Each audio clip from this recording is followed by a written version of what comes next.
여러분 안녕하십니까. 삼국지 목차를 따라가며 이야기로 풀어보는 이야기 삼국지 시간입니다.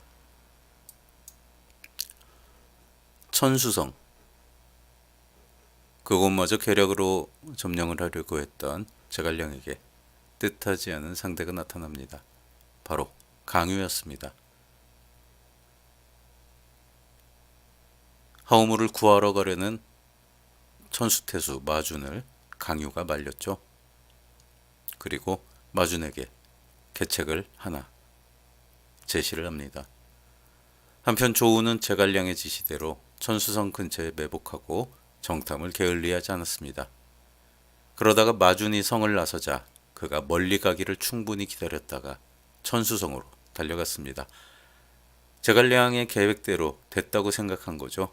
하지만 천수성은 이미 대비를 끝내고 성을 굳게 지키며 화살을 쏘아댔습니다. 성을 떠났던 마준도 군사를 돌려 뒤를 협공하니 제갈량은 크게 패해서 본진으로 달아납니다.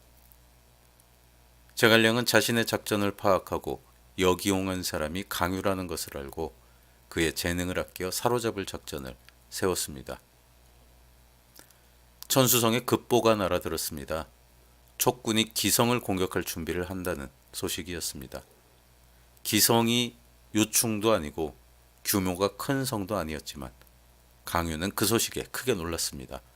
바로 강유의 모친이 기성에 살고 있었기 때문이죠. 강유는 급하게 마준에게 청해서 기성으로 파견해 줄 것을 부탁합니다. 마준이 허락하자 강유는 군사 3,000명을 이끌고 기성으로 달려갔습니다. 기성을 공격하던 위원은 뒤에서 강유가 달려들자 혼비백산하여 길을 열어줍니다. 기성에 큰 싸움 없이 입성한 강유는 굳게 성을 지켰습니다. 이상한 것은 위원의 다음 행동이었습니다. 급하게 함성을 울리던 아까와는 달리 강유가 성에 들어가자 포위망을 굳게 하고 아무런 움직임도 보이지 않았습니다. 사실 위원의 목적은 강유를 성 안에 가두어 움직이지 못하게 하는 것이었죠. 기성을 열심히 공격하는 척하고 강유가 들어오면 길을 열어주고 강유가 성 안에 들어가면 밖에서 가두어 버린다. 이게 제갈량의 기본 전략이었습니다. 천수성은 상규라는 곳에 많은 군량을 저장하고 있었습니다. 강유가 기성에 들어가 갇히자 제갈량은 본격적으로 움직이기 시작합니다. 우선 하우무를 불러 말했습니다. 기성을 지키는 강유가 충성스러운 마음에 기성을 바치며 그대를 풀어달라는 조건을 제시했다. 나는 기성을 선택하고 그대를 풀어주는 것이니 그렇게 알아라. 사로잡힌 하우무의 입장에서는 강유가 도대체 누구지? 그런 생각이 들었지만 누가 성 하나를 바치고 자기를 풀어주라고 했다니까 기뻐서 풀려나는 즉시 태수 마준이 있는 천수성으로 달려갔습니다. 그런데 지리를 모르는 하우무는 도중에 길을 잃어버렸어요. 그때 앞에서 한 무리의 백성들이 오고 있었습니다. 하우무가 보니까 피난민 같았어요. 하우무는 그들에게 달려가 달아나는 이유를 물었습니다. 백성들이 말합니다.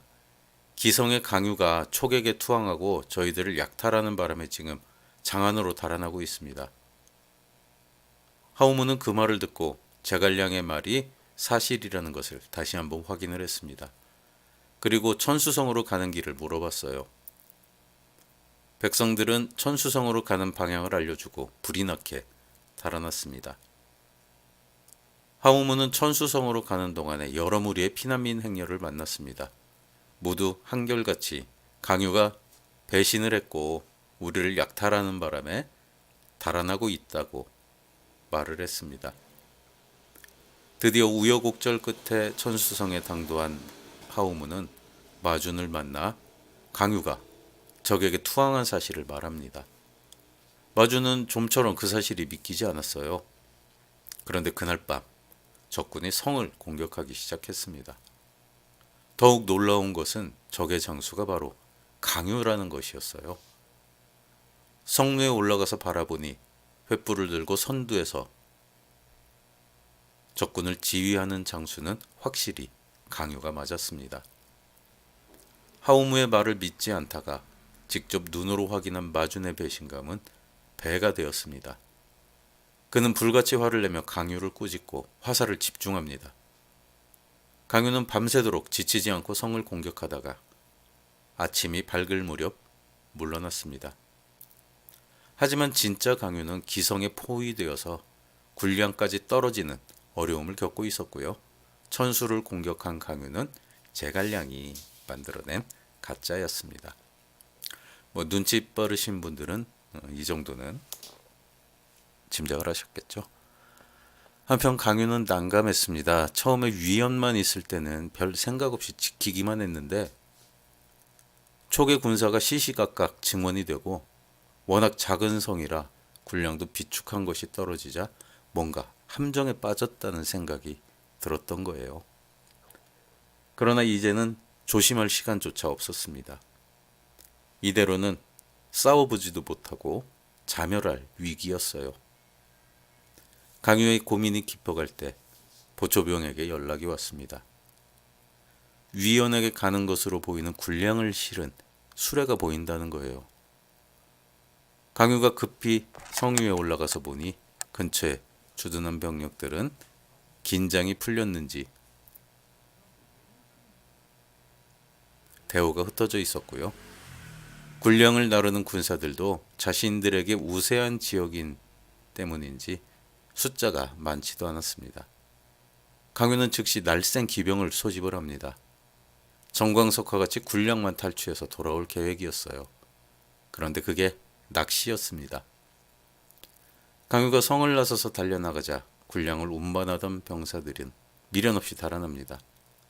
하지만 뒤에서 장익의 군사들이 기다렸다는 듯 공격을 시작했습니다. 병력이 적은 강유는 군량을 포기하고 다시 기성으로 달아납니다. 하지만 기성은 이미 대기하고 있던 위연의 군사가 점령하고 있었습니다.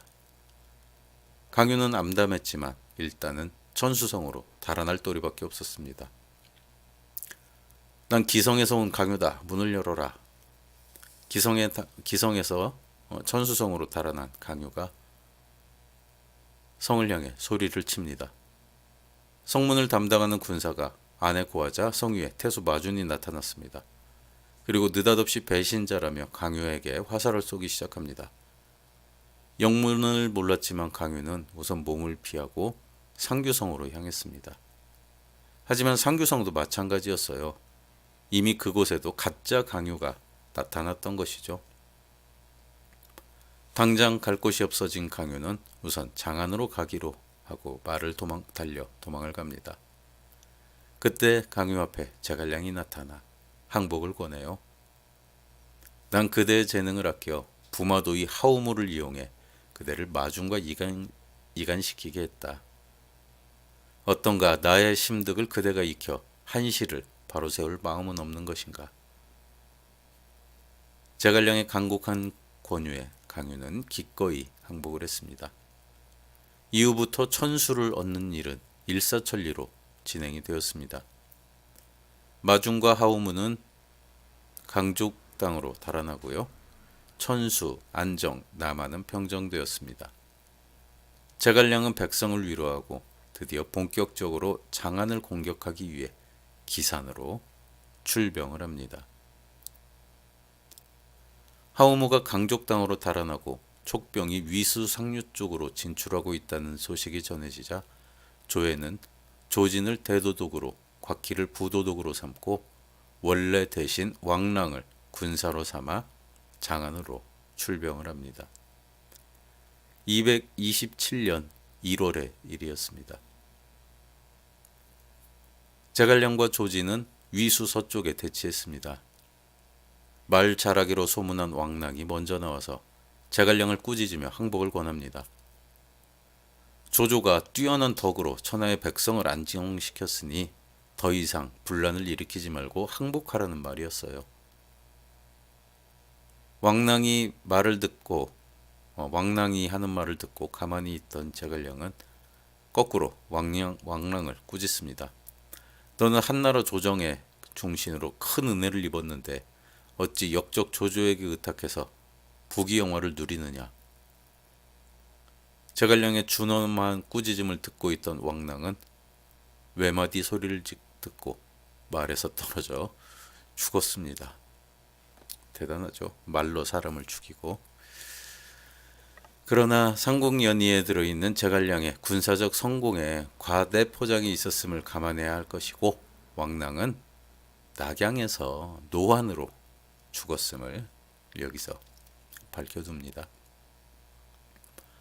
한편 조진은 첫날 군사를 거두었습니다.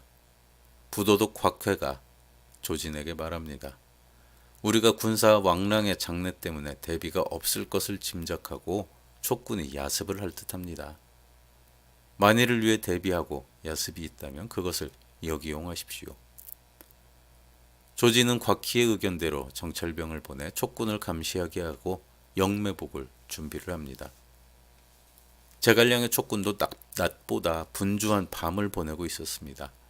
야습을 준비하는 거예요. 밤이 깊자 명령을 받은 유영과 조우는 각자 군사를 거느리고 조용히 진체를 벗어나기 시작했습니다. 미리 매복하여 촉군의 진체를 살피던 조주는 만면에 희색을 띠며 공격할 준비를 갖추었습니다. 그리고 늦게 출발한 촉군이 완전히 멀어진 것을 확인하고 함성을 울리며 촉군의 영체로 뛰어듭니다. 빈집 털기죠. 소란에 적군들이 달려나와 전투가 벌어졌습니다. 어둠 속에서 벌어진 치열한 싸움이었어요. 그렇게 정신없이 전진하던 조주는 뜻밖에도 같은 편 장수 주찬과 마주쳤습니다. 그들은 서로 같은 편끼리 싸운 거예요. 두 장수는 황급히 군사들의 싸움을 멈추었습니다. 전장이 곧 조용해졌죠. 그런데 그것이 또 하나의 신호였습니다. 이번엔 기다리고 있던 진짜 촉군들이 달려들었습니다. 조준과 주찬은 정신없이 달아나 본진으로 들어갔어요. 진문을 경비하던 장수가 조준을 알아보고 문을 열어주었습니다. 미리 출병한 조운과 위연은 위근 진영 근처에서 이 상황을 기다리고 있었습니다. 조준의 군사가 진문으로 들어가는 꼬리를 물고 위군 진영으로 들이닥쳤습니다.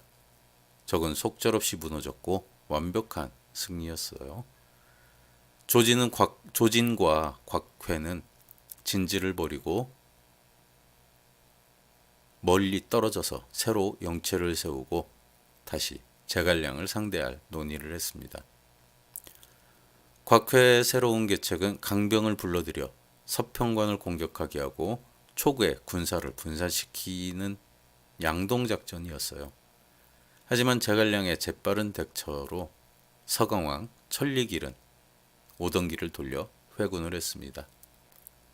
오히려 촉병이 급히 후퇴하는 모습을 보고 자신들의 계책대로 일이 진행된다고 확신한 조진이 조준과 주천을 추격병으로 삼아 뒤를 치게 했다가 매복에 걸려서 두 선봉장만 잃고 위수를 건너 다시 진영을 편성한 다음 조회에게 구원을 청했습니다.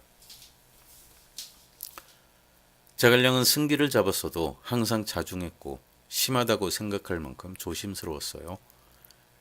그의 마음속엔 한실의 복원이란 이상보다 자신을 세상에 불러낸 유비에 대한 그리움이 더 크게 자리하고 있었습니다. 유비는 제갈량에게 자신의 꿈을 이어줄 것을 원했어요. 태자가 부족하다고 생각되면 경이 그 자리를 이으시오. 유비의 유언이 뜻하는 것은 자신의 꿈을 꼭 이루어달라는 의미였습니다. 초려에서 나와 두 사람은 관우와 장비가 질투할 만큼 가깝게 많은 대화를 나누었어요. 유비는 제갈량을 스승으로 대했습니다. 하지만 제갈량이 보기에 유비는 자신보다 뛰어난 면이 많은 주군이었습니다. 그때 유비는 마치 처음 말을 배운 사람처럼 많은 말을 했습니다. 관우와 장비에게 자세히 이야기할 수 없었던 꿈과 이상의 실현에 대한 것이었습니다. 그러니까 대화의 상대가 되지는 못한 거죠. 관우와 장비가 정말 수족 같은 그런 형제이기는 하지만 자신의 꿈을, 자신의 정치적인 이상을 이야기를 한다고 그들이 그 이야기를 듣고 거기에 또 다른 이야기를 덧붙이고 그런 상대는 못 되었다는 그런 의미죠. 유비가 말을 했었어요. 나는 힘을 가지고 싶다. 남의 눈을 의식하지 않고 행동할 수 있는 그런 힘. 지금처럼 민심과 평판을 의식해서 인의를 내세우지 않고 손님이 아닌 주인이 되어 살고 싶다. 나는 실제로 조조가 정말 부럽다. 형주에서 채씨 일가의 견제를 받으며 지내던 유비가 꺼낸 마음속의 말이었습니다. 그러니까 자신의 처지가 너무 힘들었던 거예요. 인의 군자처럼 항상 행동해야 되고 남들이 주는 것도 덥석덥석 받지 못하고 형주, 서주 얼마나 가지고 싶었겠어요. 헐을다니신 떠돌이로 근거할 땅도 없이 떠돌아다니던 유비에게 그런 기회는 정말 하늘이 내려준 기회였거든요. 하지만 유비는 그걸 마음대로 받을 수가 없었어요. 민심과 평판을 의식해서 살아야 했기 때문이죠. 대표적인 육아의 인물로 평판이 자자한 유비는 늘 상항의 상군서와 한비자를 읽고 태자에게 항상 곁에 두고 읽으라는 유언까지 남긴 사람이었습니다. 여기서 한비자는 이게 그 모략의 대가예요. 나쁜 말로 하면 이게 공작 정치의 대가입니다. 한비자.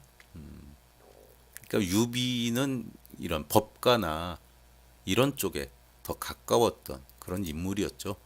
하지만 우리가 알고 있는 유비는 굉장히 도덕적인 도덕과 인의의 근거에서 세상을 통치하려는 그런 인물로 항상 묘사가 되고 있었습니다. 조조와 반대로 행동해 민심을 얻는다는 정치 노선의 유비는 그래서 법가를 마음으로 따르면서도 육아를 표방하면서 살았던 것입니다. 지금 이번 출전은 촉의 모든 전력이었습니다. 한순간의 방심도 있어서는 안 되는 전 재산을 건 승부였어요. 올인. 하지만 상대는 받고 두 배 더 할 수 있을 만큼 그러고도 남을 만큼의 국력을 가지고 있었죠. 유연의 좌우국 계책은 비상한 데가 있었고 위와 촉이 서로 대등한 국력이라면 한번 시도해봤을 정말 탐나는 계획이었습니다. 하지만 제갈량은 차마 그 계획을 받아들일 수 없었죠. 자신이 익주와 한중에 들어서면서 끊임없이 연구했던 작전의 하나이기도 했지만 위와 촉의 국력이 최소한 3배, 많으면 5배 이상의 차이였습니다. 그것은 지금 조진과 하우무를 봐도 알 수가 있었어요. 지금 이 군사를 모두 전멸시켜도 위제, 조에는 다시 군사를 보낼, 이보다 더 많은 군사를 보낼 여력이 있는 것입니다. 제갈량의 시름은 이렇게 밤과 함께 깊어갔습니다.